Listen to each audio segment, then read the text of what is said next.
योम आज़ादी मुबारक। उस पाकिस्तान में योम आज़ादी मुबारक जहाँ सच बोलना जुर्म है, जहाँ इख्तिलाफ़ राय रखना जुर्म समझा जाता है, जहाँ नौजवान बेहतर मुस्तकबिल के लिए पाकिस्तान छोड़ के जाता है, जहाँ अमीर के लिए अदालत और गरीब के लिए CCD है, जहाँ 17 सीटों वालों को हुकूमत दे दी जाती है, जहाँ जीतने वाले को हरा दिया जाता है, हारने वाले को जितवा दिया जाता है, जहाँ मकबूल तरीन लीडर को 3 साल से जेल में डाला गया है, उस पाकिस्तान में तमाम पाकिस्तानियों को योम आज़ादी मुबारक।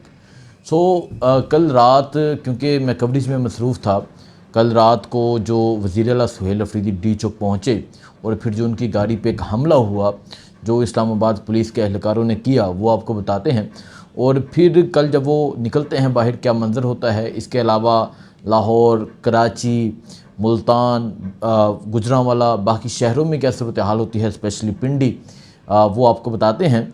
और नेक्स्ट पाकिस्तान तहरीक इंसाफ नेक्स्ट क्या इरादा रखती है। 27 सितंबर की फ़ाइनल कॉल है। आज योम आज़ादी का दिन है। एक तरफ सरकारी तकरीब हुई हैं, सरकारी तकरीबात हुई हैं। देखें कुछ अभी ना कुछ चीज़ों पे बात करना मैं लाजिम समझूंगा। एक तो कल ना लिबर्टी में शोशाबाजी हुई और मरियम ये कह रही थी ओ हो माय लाहौर। ओ भाई ये आपका लाहौर नहीं है, ये आपको नहीं मानते, ये आपको नहीं चाहते, इन्होंने आपको रिजेक्ट की है, इन्होंने आपके अब्बू को हरा दिया है, ठीक है, इन्होंने आपको हरा दिया है, इन्होंने आपकी जमात का सत्यानाश कर दिया है। ये पाकिस्तानी तमाशाई कौम है, इसको कह सकते हैं कि जहाँ तमाशा लगे वहाँ पहुँच जाते हैं। और कल कंसर्ट रखा, यकीन करें कि आज़ादी के दिन उसे नचन टप्पन हो रहा सी, मतलब वहाँ गाने और इंडिया के गाने, ठीक है। सो ये सूरत हाल होती है। और कल वहाँ जो लोग पहुँचे वो लोग मैं इस तरह कहूँगा कि ये पाकिस्तान की वो कौम है जो हर चीज़ से तंग है। ये पाकिस्तान की वो कौम है जिनको इंटरटेन के लिए कभी कुछ मिलता है तो ये समझे कि ये कुछ इंटरटेन करने जाते हैं खुद को। जो ये पाकिस्तान की कौम ये हक़ मांगने तो जाती नहीं है, ये हक़ के लिए तो निकलती नहीं है, ये अपने राइट्स के लिए निकलती नहीं है, ये एहतजाज के लिए निकलती नहीं है, ये पेट्रोल महंगा हो जाता है तब निकलती नहीं है, ये CCD लोगों को मार देती है तब निकलती नहीं है, ये मुल्क में अमन नहीं होता तब निकलती नहीं है। लेकिन इस तरह की शोशेबाजियाँ हो ना तो ये निकल आते हैं। ये मैं ओवरऑल बात कर रहा हूँ, ठीक है। अब ये तो हो गया। और इसके अलावा एक इस्लामाबाद में तकरीब हुई, और जो इस्लामाबाद में तकरीब हुई मतलब आप क्या साबित करना चाहते हैं। आप एक तकरीब कर रहे हैं और आपने पूरे इस्लामाबाद को बंद किया, आपने इस्लामाबाद एक्सप्रेसवे को बंद कर दिया, आपने मेन रोड्स बंद कर दिए हैं, आपने कश्मीर हाईवे बंद कर दिया सिर्फ एक तकरीब के लिए। ओए तुसी मतलब ठीक है तकरीब करनी है तो नहीं ना डरे, मतलब किस चीज़ का खौफ है। आप एक सरकारी तकरीब कर रहे हैं जी, आप जिसमें ये फील्ड मार्शल मौजूद हैं, मरियम मौजूद हैं, शहबाज शरीफ मौजूद हैं, ये तमाम ये मौजूद हैं, और आप एक सरकारी तकरीब कर रहे हैं और आपने पूरा इस्लामाबाद बंद किया हुआ था। मेरी इस बात के पूरे इस्लामाबाद के लोग गवाह हैं। इन्होंने एक सरकारी तकरीब करने के लिए पूरे इस्लामाबाद को किस तरह बंद किया। मेन जो पिंडी से रोड आता है ना इस्लामाबाद की तरफ एक्सप्रेसवे वो बंद था, जो तरनोल की तरफ से हाईवे आता है वो बंद था। सो ये सूरत हाल थी जी इस्लामाबाद की। अब कल ही वज़ीर आला सुहेल अफरीदी निकलते हैं और उन्होंने कहा था अडयाला के बाहर के वो हर चौक को डी चौक बनाएंगे। और फिर कल पेशावर में लोग निकले, कल एबटाबाद में लोग बड़ी तादाद में निकले, कल लाहौर में डिफरेंट पॉइंट्स पे लोग निकले, तहरीक इंसाफ के परचम लेके निकले। और फिर मेरे ख्याल से ना इनको एक आर्डर था, वो ये था कि आप जहाँ तहरीक इंसाफ का परचम देखें आप वो परचम छीनें, मतलब। और ये बात हो रही योम आज़ादी की, मैं आपको बताना ही चाह रहा हूँ, मैं योम आज़ादी का दिन है, आज़ादी का दिन है। और वहाँ इनको आर्डर ये था कि जहाँ तहरीक इंसाफ का परचम छीने देखें वो आप छीन लें और फिर बात करते हैं आज़ादी की।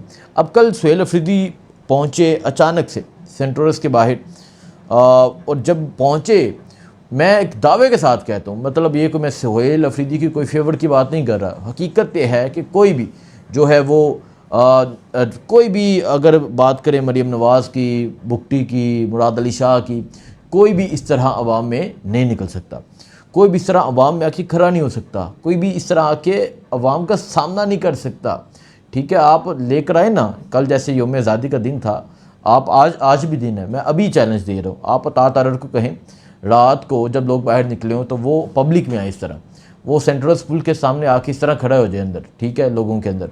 आप राना सनाउल्लाह को कहें, आप नकवी को कहें, आप किसी को कहें, कोई अवाम के अंदर इस तरह नहीं आ सकता, ठीक है, क्योंकि इनको जानते हैं ये किस तरह आए हैं, ये जानते हैं ये किस तरह 2 नंबर तरीके से आए हैं। सो कल सुहेल अफरीदी पहुँचे तो लोग जो हैं वो इतनी तादाद में लोगों ने ज्वाइन किया, यकीन करें कि कल मतलब हालांकि तकरीबात चल रही थी योम आज़ादी के हवाले से, और कल लोग जो नारा लगा रहे थे वो डी चौक का नारा लगा रहे थे, वो डी चौक डी चौक डी चौक, इस तरह की आवाज़ आ रही थी। वो डी चौक है क्या, वहाँ पहुँच के मिलेगा क्या, वहाँ पहुँच के मतलब आप डी चौक सामने डी चौक है क्या हो जाएगा वहाँ जाके।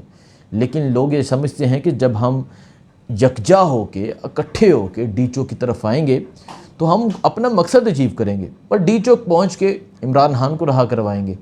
जब डी चौक पहुँचेंगे निज़ाम बेसिक वो इस निज़ाम से तंग है, ये निज़ाम चेंज होगा।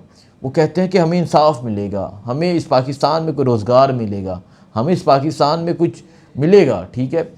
वो पाकिस्तान जिस तरह मैंने पहले कहा कि उस पाकिस्तान में योम आज़ादी मुबारक, जिस पाकिस्तान में बेहतर मुस्तकबिल के लिए पाकिस्तान को छोड़ना पड़ता है, उस पाकिस्तान में आप तमाम लोगों को योम आज़ादी मुबारक। सो कल जब वो पहुँचे और वो आहिस्ता आहिस्ता आहिस्ता आगे की जानब जा रहे थे, एक एसपी साहब हैं वो आए और वो आके लोगों को पहले उन्होंने कोशिश की लोगों के पीछे हो जाएं साइड पर जाएं, लेकिन लोग इतनी तादाद में थे, लोग सुहेल अफरीदी की गाड़ी से पीछे नहीं हटे और साथ साथ आहिस्ता आहिस्ता आहिस्ता आगे चलते रहे। तकरीबन 3 घंटे का ये सिलसिला था। और फिर जब डी चौक सुहेल अफरीदी साहब की गाड़ी पहुंची तो मैं ये देखता हूँ क्योंकि मैं अगली गाड़ी में मौजूद था, अचानक से पुलिस आती है। अब सुहेल अफरीदी की ये गाड़ी है, इसके पीछे वाली गाड़ी आप वीडियो में देख सकते हैं, ये स्क्वाड की गाड़ी है। सुहेल अफरीदी की गाड़ी के पीछे वाली गाड़ी पे पुलिस हमलावर हो जाती है, शीशे तोड़ देती है। अब एक वज़ीर आला वो अवाम में निकला है और उस वज़ीर आला की गाड़ी पे पाकिस्तान, पिछली गाड़ी पे पाकिस्तान का झंडा है और तहरीक इंसाफ का झंडा है, और इस आज़ाद मुल्क में ये पकड़ना और एक वज़ीर आला की स्क्वाड के साथ ये हो रहा है, वो गाड़ी के शीशे तोड़ देते हैं। सो फिर हम कहते हैं कि आज़ाद पाकिस्तान। और फिर जो KPK की सूरत हाल है, जो बलूचिस्तान की सूरत हाल है, जो वहाँ नाइंसाफ़ी है, जहाँ वहाँ ड्रोन अटैक्स होते हैं और यहाँ आज़ादी के जश्न मनाए जा रहे हैं, इस पाकिस्तान को मुकम्मल तौर पे आप आज़ाद करें, राइट्स दें, ठीक है। इस पाकिस्तान में इंसाफ हो, इस पाकिस्तान में आइन, अदालत, कानून, इसकी कोई हुक्मरानी हो, ठीक है। अब सुहेल अफरीदी साहब तो गए, फिर इसी तरह लाहौर में लोग निकले, इसी तरह कराची में मैं देख रहा था राजा ज़र, फ़हीम खान, ये तमाम लोग जो हैं ये बड़ी शानदार रैली निकाली, बड़ी तादाद में लोग निकले, ये पाकिस्तान के परचम थे, तहरीक इंसाफ के परचम थे। सो इन शॉर्ट मैं ये कहूँगा कि कल के दिन योम आज़ादी का दिन था, यानी आज का दिन योम आज़ादी का दिन है। बेसिक मैं रात की बात करूँ, योम आज़ादी के दिन एक इंसान जिसको इन्होंने कैद किया, बेसिक तो वो आज़ाद इंसान है, सोच का आज़ाद इंसान है, उसको कैद किया, लेकिन उसका नज़रिया आज़ाद है बाहर। ये हम ग़ुलाम कौम तो कह सकते हैं, आज़ाद मुल्क में ग़ुलाम कौम तो कह सकते हैं, लेकिन उसका नज़रिया आज़ाद है, हर तरफ नज़र आया। और फिर मैं चैलेंज करता हूँ, आप जाएँ KPK में जाएँ या कहीं भी जाएँ स्टॉल्स में, आप जाके देखें, आपको किसी जमात का कोई परचम, पाकिस्तान का परचम सेल हो रहा होता है और तहरीक इंसाफ का, आपको बाकी किसी जमात का परचम नज़र ही नहीं आएगा। तो ये सूरत हाल है जी। और फिर सुहेल अफरीदी ने इतवार वाले दिन बन्नू जाने का भी ऐलान किया। बन्नू काफ़ी दूर है, कोशिश करेंगे वहाँ पहुँचें, वहाँ आपको दिखाएं सूरत हाल, लेकिन इस टाइम ये सूरत हाल है। बाकी आज जुम्मे का दिन है, आज मुबारक दिन है, तमाम लोगों को जुम्मा मुबारक भी हो। जुम्मे का टाइम तो गुजर चुका है, लेकिन जो है आज शाम को अगर कोई एक्टिविटी हुई वो आपको दिखाएंगे, आज शाम को कुछ हुआ वो आपको दिखाएंगे। लेकिन क्या इस चीज़ पे एक्शन होगा? जो गाड़ियों की शीशे तोड़ेंगे, जो स्क्वाड की गाड़ियों की शीशे तोड़ेंगे, मतलब आप इसी तरह समझें कि एक पुलिस जो है एक वज़ीर आला के स्क्वाड पे, एक वज़ीर आला के कारवां पे, काफ़िले पे हमलावर हुई है कल, ठीक है। क्या इस चीज़ का एहतसाब होगा? और फिर आप उसी डी चौक में योम आज़ादी का जश्न मना रहे हैं, हैरत की बात है। बाकी जो होगा इंशाल्लाह आपको बताएंगे, दिखाएंगे, आपको अपडेट देते रहेंगे। दुआ में याद रखें। अल्लाह हाफ़िज़।